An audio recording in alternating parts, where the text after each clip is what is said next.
बॉलीवुड में जब भी कोई मूवी बायोपिक पर आधारित होती है तो अक्सर यह देखा जाता है कि 2 या 3 घंटे की मूवी में कहानी के हर एक पहलू को बयान करना काफ़ी मुश्किल होता है।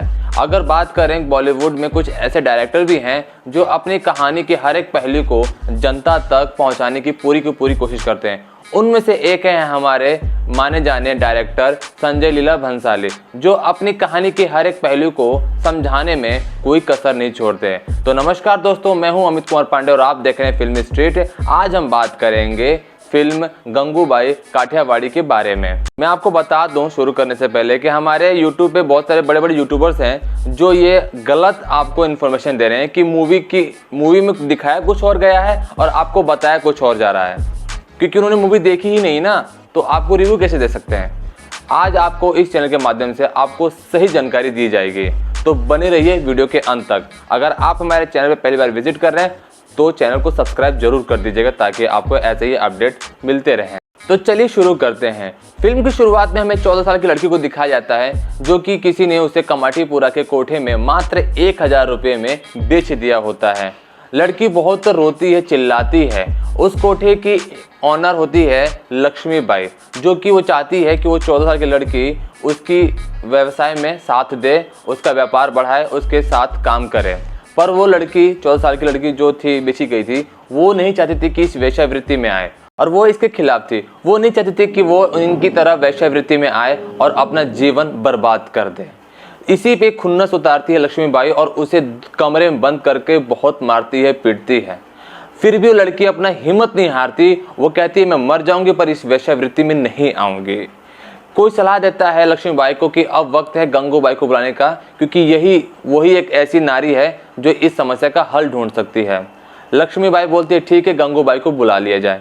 तो अगले सीन में हमें ये दिखाया जाता है कि गंगूबाई कार से आती हैं, लक्ष्मीबाई से मिलती हैं। गंगूबाई लक्ष्मीबाई से पूछती है कि लक्ष्मीबाई वो लड़की कहाँ है, मुझे उससे मिलवा दो। लक्ष्मीबाई कहती है लड़की सामने वाले रूम में, जाओ जाके मिल लो। गंगूबाई जाती है और लड़की से अपने पुरानी बीती हुई बातें बताती हैं। गंगूबाई बताती है लड़की से कि मुझे भी तेरी तरह इस दलदल में फंसाया गया था। तो कहानी फ्लैशबैक में जाती है। गंगूबाई का सीन दिखाया जाता है। काठियावाड़ में लोग नवरात्रि का उत्सव मना रहे थे, लोग गरबा कर रहे थे। तभी में दिखाया जाता है कि गंगूबाई भी लोगों के साथ नवरात्रि स्पेशल में गरबा करते हुए दिखाई देती हैं। गरबा करने के बाद गंगूबाई घर को लौटती है। वहाँ एक और शख्स उनका इंतजार कर रहा था और वो और कोई नहीं, रमनीक था, जो कि गंगूबाई का आशिक था। रमनीक को पता था कि गंगूबाई को पढ़ाई लिखाई में मन नहीं है, उसका मन तो बॉलीवुड के गलियों में कहीं गुम था। इसी बात का फ़ायदा उठा के रमनीक गंगूबाई को अपनी बातों में बहलाता और फुसलाता है और बोलता है कि उसने मुंबई के लेजेंडरी एक्टर देवानंद से उनकी अगली फिल्म के लिए गंगूबाई का नाम दिया है। फिर क्या था, गंगूबाई तो थी भोली भाली, वो रमनीक की बातों में आ गई। रमनीक उनको अपने साथ मुंबई लेके आता है। रमनीक उसे टैक्सी में बैठाकर मुंबई के मशहूर रेड लाइट एरिया कमाटीपुरा में लेकर जाता है और बताता है कि वहाँ उसकी मौसी रहती है। भोली भाली गंगा को पता ही नहीं था कि आज उसका सौदा होने वाला है। खैर, सीन के अगले में दिखाया जाता है कि रमनीक उसे शीलाबाई के कोठे में गंगूबाई को मात्र 1000 रुपये में उसे बेच देता है। गंगा जैसी कोठे के अंदर एंट्री करती है तो अपनी चारों तरफ देखती है तो वहाँ अर्धनग्न स्त्रियां बैठी होती है, वो भी दिन के समय में। वो रमनीक को बोलती है कि रमनीक मुझे ये जगह अच्छी नहीं लग रही है, चलो वापस चलते हैं। रमनीक उसे बोलता है कि नहीं रुको, मैं मौसी से मिलकर आता हूँ, वो प्रोड्यूसर से बात कर ही रही होंगी। रमनीक उसे बहला फुसला कर उससे पीछा छुड़ाकर वहीं से भाग जाता है। कुछ देर बाद गंगू को अच्छा नहीं लगता और वो मौसी से मिलने चली जाती है। तो वहीं उसकी पहली मुलाकात होती है शीलाबाई से। शीलाबाई गंगू को धोखे से एक रूम में बंद कर देती है और 2 दिन तक उसको रूम के अंदर अकेला छोड़ देती है। गंगूबाई चिल्लाती रहती है, चीखती रहती है, पर उसको सुनने वाला कोई नहीं था। हार कर गंगू को ये समझ में आ गया कि उसे अपने हालातों से समझौता करना ही होगा, उसे जिंदा रहना है तो, क्योंकि वो ना तो वापस लौट के जा सकती है, क्योंकि हमारे समाज में वेश्याओं के लिए कोई जगह नहीं है। इस फिल्म में ये दिखाया गया है। खैर, हम आगे बढ़ते हैं। गंगूबाई का जीवन वहीं से स्टार्ट होता है। 1 साल तक गंगूबाई वेश्यावृत्ति में अपना व्यापार चलाती है। 1 साल बाद कमाटीपुरा में एक वहशी दरिंदा शौकत अली नवाब नाम का कमाटीपुरा में आता है और वो सुबह के 4 बजे शीलाबाई के कोठे पे आता और कहता है कि मुझे गंगू चाहिए। वो उसके 2 गुने दाम भी देने को तैयार है। शीलाबाई तो थी ही लालची, उसने गंगू को उसके साथ सोने के लिए मना लिया। गंगू और नवाब एक रूम में बंद होने के बाद नवाब अपनी दरिंदगी शुरू कर देता है। वो गंगा को इतना मारता है कि गंगा हॉस्पिटलाइज हो जाती है। गंगा के अंदर प्रतिशोध की ज्वाला उठती रहती है। वो उस आदमी से बदला लेना चाहती है, इसलिए वो अपनी सहेलियों से बोलती है कि पता करो वो आदमी कौन है, मुझे उससे बदला चाहिए। उसकी सहेलियां वैसा ही करती है। गंगा के कहे मुताबिक वो पता करती है और पता चलता है कि वो आदमी कोई और नहीं, मशहूर रहीम लाला का आदमी है।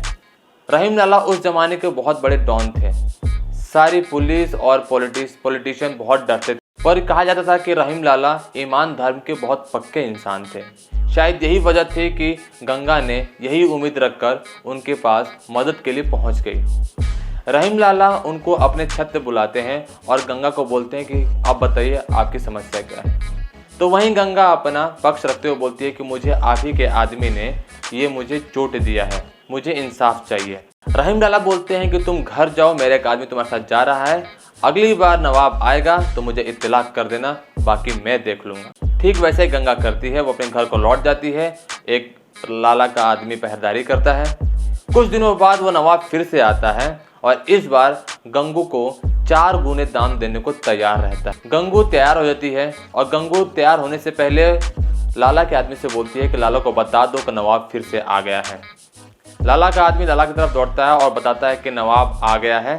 लाला यहाँ गंगू फिर से एक रूम में बंद हो जाती है और नवाब फिर से गंगू को मारना पीटना शुरू कर देता है।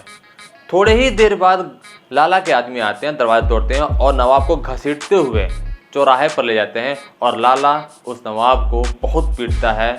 जैसे कि हम लोग उम्मीद कर रहे थे कि ऐसा ही कुछ हमको देखने को मिलता है। ये एक ऐसा सीन होता है कि जहाँ गूज़बम्प खड़े हो जाएंगे, आपके रोंगटे खड़े हो जाते हैं, क्योंकि समाज में कुछ ऐसे व्यक्ति हैं जो इंसानियत पर विश्वास रखते हैं। उन्हीं में से एक थे रहीम लाला। कहानी के आगे दिखाया जाता है कि उस समय के बाद गंगा बहुत प्रसिद्ध हो गई थी, कोई भी उससे पंगा लेने को तैयार नहीं था। कहानी के अगले पड़ाव में हमें ये दिखाया जाता है कि कमाटीपुरा में प्रेसिडेंट का इलेक्शन होने वाला था। आपको मैं यहाँ बता दूं कि सीन में ये दिखाया जाता है कि रजिया पिछले 2 साल से वहाँ के कमाटीपुरा के प्रेसिडेंट रह चुकी हैं। गंगूबाई का यह पहला था मौका जो प्रेसिडेंट के लिए इलेक्शन में खड़ी हुई थी। उसको डर था कि कहीं रजिया जीत ना जाए, इसलिए वो लाला से मदद मांगती है कि मुझे वो 4000 औरतों के लिए मुझे इलेक्शन जीतना ही होगा, क्योंकि गंगूबाई एक ऐसी शख्स थी जो वो 4000 औरतों के बारे में सोचती थी। गंगूबाई ये इलेक्शन जीत जाती है। फिल्म के अगले सीन में ये दिखाया जाता है कि कमाटीपुरा के जस्ट बगल में ही एक स्कूल होता है। स्कूल वालों ने सुप्रीम कोर्ट में याचिका दायर कर दी कि कमाटीपुरा के वेश्यावृत्ति से हमारे स्कूल पर बुरा प्रभाव पड़ रहा है। तो वो चाहते थे कि कमाटीपुरा में जितने भी वेश्या हैं उन सबको वहाँ से हटा दिया जाए ताकि हमारा समाज सुरक्षित रह सके। फिल्म के अगले सीन में दिखाया जाता है कि फिजी भाई गंगूबाई के कोठे पर एक नेता को लेके आते हैं। नेता को पता था कि अगर गंगूबाई सपोर्ट में आती हैं तो कमाटीपुरा की 4000 महिलाएं अगर वोट दे दे तो शायद वो जीत सकता है। यही उम्मीद लेकर नेता कमाटीपुरा के गंगूबाई के कोठे पर जाता है। वहीं गंगूबाई भी मौके का पूरा फायदा उठाते हुए नेता से मदद मांगती है कि अगर वो उनकी मदद कर दे कि कमाटीपुरा में जो याचिका दायर हुई है कि सारी महिलाओं को खाली करने का, अगर वो उनको सपोर्ट करते हैं तो सारी की सारी महिलाएं उनको वोट देंगी। वहां नेता घबरा जाता है, ये कहता है कि ये पॉसिबल नहीं है क्योंकि याचिका सुप्रीम कोर्ट तक पहुंच गई है। मुश्किल है पर नामुमकिन तो नहीं। तो वहीं गंगूबाई को आश्वासन देता है कि वो एक जीतने के बाद वो एक बार उनकी मुलाकात अपने भारत के प्रधानमंत्री पंडित जवाहरलाल नेहरू से उनकी एक मीटिंग जरूर करवाएगा। तो ठीक वैसा ही होता है। वो नेता जीत जाता है और अपने वादे के मुताबिक गंगूबाई की एक मीटिंग अपने पूर्व प्रधानमंत्री पंडित जवाहरलाल नेहरू से मीटिंग फिक्स करा देता है। गंगूबाई बहुत खुश हो जाती है और वो पंडित जवाहरलाल नेहरू से मिलकर अपनी बात रखती है। पंडित जवाहरलाल नेहरू उनकी पूरी सहायता करते हैं और इस तरह गंगूबाई ने अपने साथ 4000 महिलाओं की जिंदगी बचा ली। और मैं आपको यहाँ एक बात बता दूं कि गंगूबाई मशहूर अभिनेत्री तो नहीं बन पाई, पर हाँ मशहूर बहुत हुई। उनकी हर एक घर में उनकी फ़ोटो की पूजा की जाती थी। आज भी लोग उनकी पूजा करते हैं। वाकई में गंगूबाई जैसा कोई था, ना कोई है, ना कोई होगा। अगर आपको वीडियो पसंद आती है तो चैनल को लाइक करें, सब्सक्राइब करें और शेयर करें और कमेंट सेक्शन में ज़रूर बताएं कि आपको यह मूवी एक्सप्लेनेशन कैसी लगी। जय हिंद।